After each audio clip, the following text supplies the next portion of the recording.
एकाला उठवलं नाही तर दुसरा टोनगा येऊन बसला. हा ते अभ्यास कसा करायचा मी? चिनू तू तिकडे जाऊन झोपली, हा टोनगा बघ इथं येऊन बसला आता.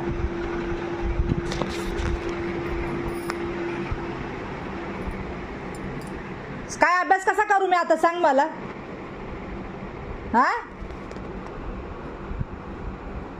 काय बोलायचं यार या लोकांना ना, मला समजतच नाहीये. त्या बघ हाय हाय हाय हाय हाय, अरे पूर्ण वयांवर झोपला रे आहेस काय तू?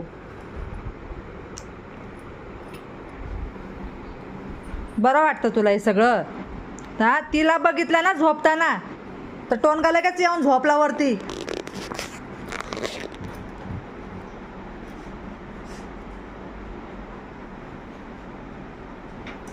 वा सरक सरक, अजून वयांवर सरक.